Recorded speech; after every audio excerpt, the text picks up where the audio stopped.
하나님의 말씀 봅니다. 하나님 말씀은 요한계시록 제6장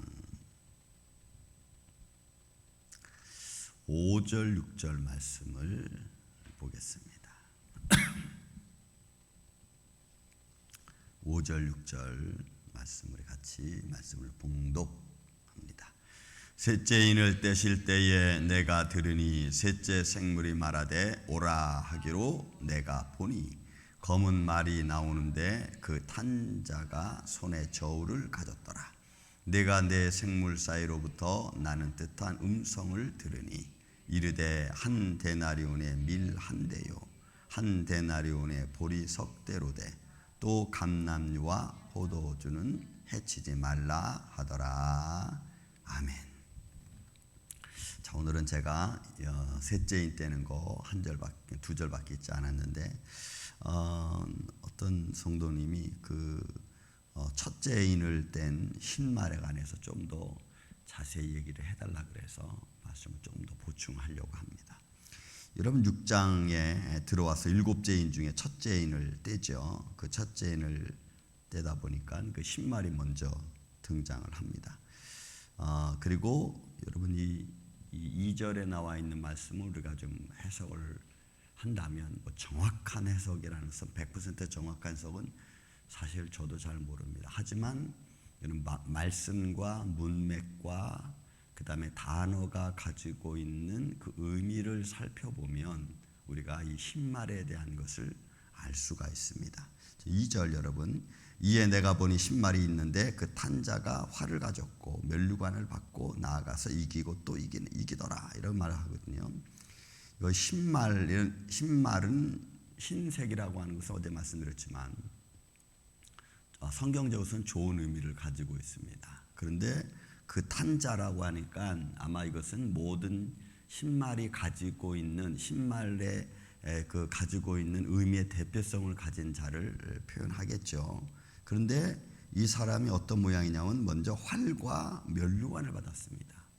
여러분 활은 굉장히 어떤 그 강력함을 하고 어떤 대적자를 물리치는 것에 대한 의미를 가지고 있죠. 활 자체가 공격성이니까. 그리고 면류관은 상급자에게 주는 또는 승리자에게 주는 관입니다.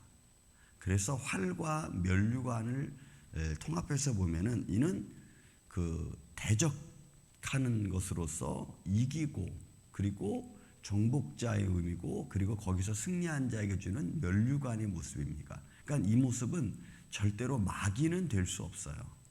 마귀는. 왜? 마귀는 멸망받을 존재이기 때문에 그가 잠시 잠깐 어떤 자기들의 권세 때문에 세상을 좀 파멸시키고 세상을 어지럽게 할 수는 있지만 그냥 면류관은 받을 수 없어요. 그렇다고 해서 여기서 이 말씀 흰말이 그리스도를 표현하기도 쉽지 않습니다. 왜?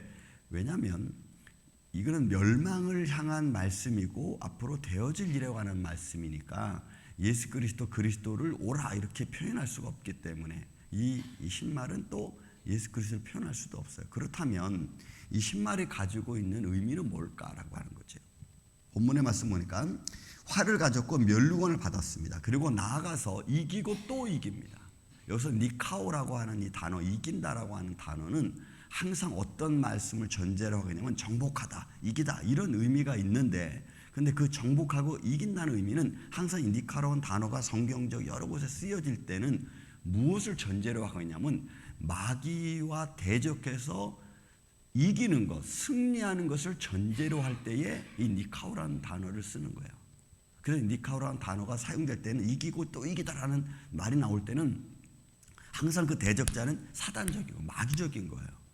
그렇다면 이 흰말을 가진 자는 면류관을 가졌고 항상 그 전제가 니카오라는 전제가 이 마귀적인 대적자들을 물리치는 것을 전제로 한다면 그러면 이 흰말은 과연 뭘 의미하는 걸까? 아마 제 생각은 그렇습니다. 제 생각입니다. 제 생각은 이거는 복음을 증거하는 자의 모습이기가 쉽습니다. 왜요? 하나님의 말씀은 마지막 때는 심판의 도구로 사용돼요. 하나님의 말씀이 그래서 예수님이 공가복음에서 말씀하시를 나는 너희를 심판하고 내가 내 세상을 판단하고 멸망시키러 온 것이 아니고 이렇게 말하죠. 그런데 너희를 심판하고 멸망할 것이 있는데 그게 뭐냐면 내가 한 말이라 그랬어요. 그러니까 하나님의 말씀은 마지막 때에 모든 것을 분별해낼 수 있는 기준이 되는 거예요. 하나님의 말씀이. 그래서 말씀이 우리에게 심판이 되는 거죠. 그래서 여러분 누가복음 16장에도 그 부자가 그 음부에 들어가서 말하잖아요. 나사로를 좀 우리 가족에게 보내라. 그러면 우리 가족들이 여기 오지 않고 혹시 천국에 갈지 모르겠다니까 예수님 하신 말씀 뭐예요? 아브라함이 하는 말씀 뭐예요? 아니다. 그들에게는 모세의 율법과 여러분 선교사와 사도들이 있다 그러잖아요. 선견자들이고 선자들이 있고. 그 말은 뭐냐면 하나님의 말씀이 있다는 거예요. 그러니까 그 말씀이 그들에게 심판이 되고 그들의 생명을 구원하는 도구가 되는 거예요. 그러므로 여기서 아마 의미해 주고 있는 이 신말의 의미는 하나님의 복음을 든 성도들을 말하기가 쉽습니다. 왜? 하나님의 말씀을 가진 자들은 우리가 매일매일 영적 싸움 하잖아요. 이기려고 영적 싸움 하잖아요. 이기고 또 이기고. 그러니까 여기서 이기려고 애를 쓰는 자의 대표성이 신말이니까 결국 우리는 하나님의 성도들이 말씀을 들고 복음을 들고 세상에 나아가서 어떻게 해요? 영적인 싸움 하잖아. 싸우면서 때로는 질 때도 있고 그렇지만 다시 또 이기고 또 이기려고 막 애를 쓰는 그런 모습이라. 그러니까 결국 이 말씀은 말씀을 든 성도들의 마지막 때 나타나는 현상의 모습일 수 있다라고 볼 수 있는 겁니다. 이거 신발의 모습. 그러니까 여러분 우리는 세상에서 영적인 싸움에서 질 수 없잖아요. 여러분 예수의 이름으로 이기시기를 주님의 이름으로 축원을 드립니다. 매 순간순간 내게 다가오는 많은 삶의 문제들을 내가 어떻게 믿음으로 이기고 나가느냐, 어떻게 하나님이 기뻐하시는 일을 내가 하면서 갈 거냐라고 하는 것은 굉장히 중요한 문제입니다. 왜? 세상은 나를 믿음에서 떨어지게 만들거든. 그래서 우리가 떨어지면 안 돼. 이기고 또 이기고 막 이기려고 막 애를 써야 돼. 그런 모습으로 우리가 이 하루하루 한 주 한 주 여러분 승리하시기를 주님의 이름으로 다시 한번 축원을 드립니다. 그래서 이런 신발의 의미는 그런 의미고, 그 다음에 5절 6절에 보면은 셋째 인을 떼실 때 내가 들으니 셋째 생물이 나오는데 오라 하기로 내가 보니 검은 말이 나왔습니다. 이 검은 말은 뭘 가졌냐면 그 손에 저울을 가졌어요. 저울.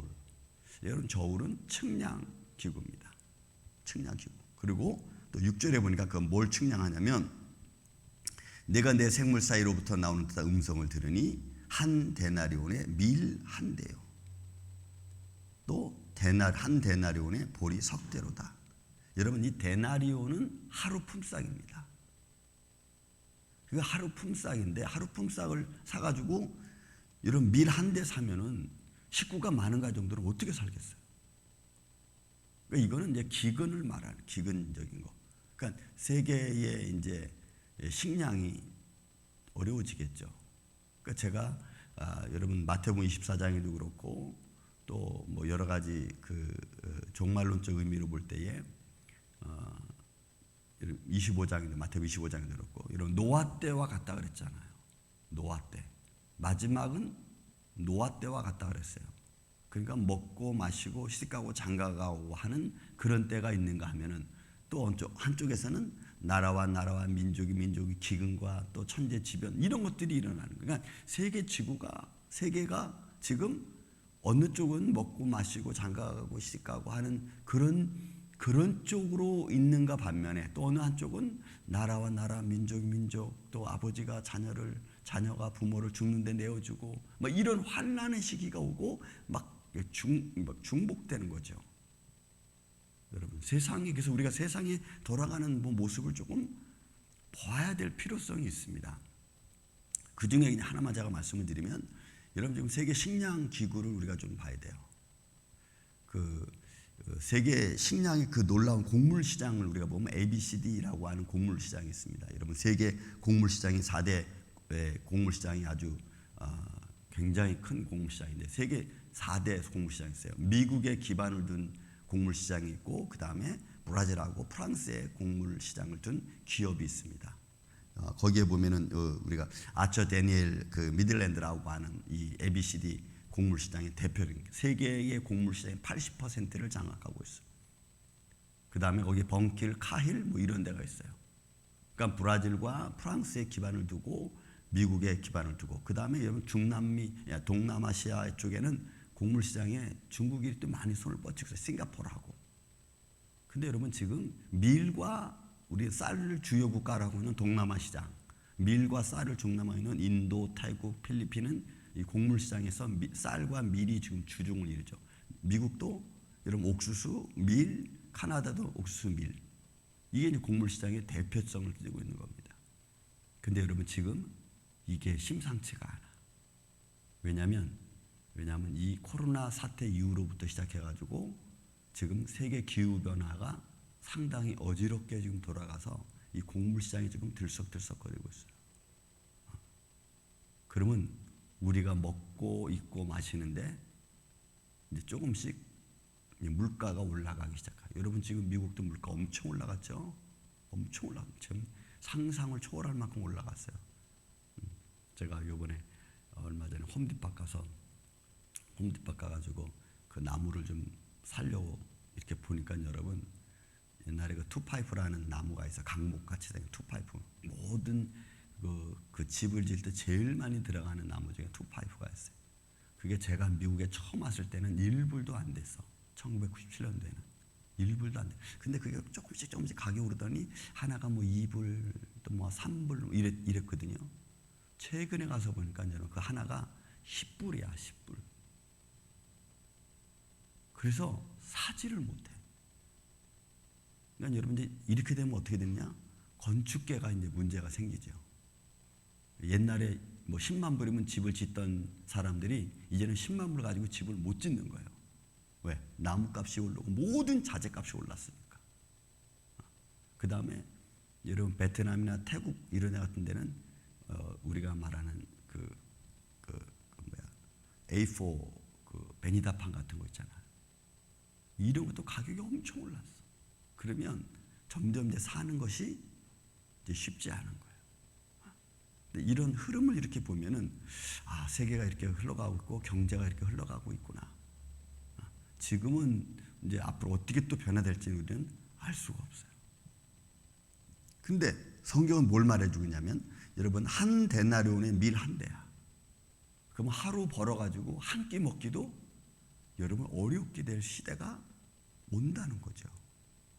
그게 어느 지역에 임할지 몰라. 지역적으로 분명히 임하게 돼 있어요. 지금 여러분 뭐 아프리카 쪽에는 뭐 난리잖아요. 지금도. 저 스리랑카 그 계급은 16계급이 있는데 그 맨 마지막에 해당하는 그 집시들이 있습니다. 그들은 제가 이렇게 보니까 삶이 정말 우리하고는 어떻게 취급할 수가 없어. 어떻게? 근데 그런 삶의 모습을 살아가는 사람들과 부유층에 살아가는 삶의 모습과 차이는 이거는 뭐 진짜 하늘과 땅 차이. 그러면 이제 세계가 점점 어떤 이런 경제의 이 움직임 때문에 사람들의 보통적인 삶을 사람들도 이제는 어려워질 수 있다는 거죠. 이런 걸 볼 때 과연 우리 믿음의 사람들은 이런 시대가 다가오면 어떻게 믿음으로 견딜 것인가? 그리고 우리가 선교하는 일과 남을 돕는 일에 어떤 마음을 갖고 우리가 살아갈 것인가? 교회가 돕고 또 믿음에 있는 사람들이 도와주는 것 외에는 방법이 없잖아요. 그래서 초대교회 때에 나타났던 현상 중에 하나가 뭐냐? 내 것을 가지고 팔아서 그냥 이웃을 나눠줬잖아. 내 것을 내 것으로 하지 않았다 그러죠. 그때. 그러니까 내 것이 있는 것을 팔아서 가난한 사람에게 나눠줬던 그런 초대교회 신앙의 모습이 그래요. 앞으로 또 다가올지도 모르겠어요. 왜? 같이 믿음의 길을 걸어가야 되니까. 자, 이런 시대고. 그래서 이런 시대를 우리가 바라보면서 우리가 좀 겸손하고 때로는 선교하는 데 좀 열정적이고 또 돕는 마음을 우리가 잃어버리지 않고 또 같이 갈 수 있는 그런 믿음의 마음을 갖는 게 지금 좀 필요하다.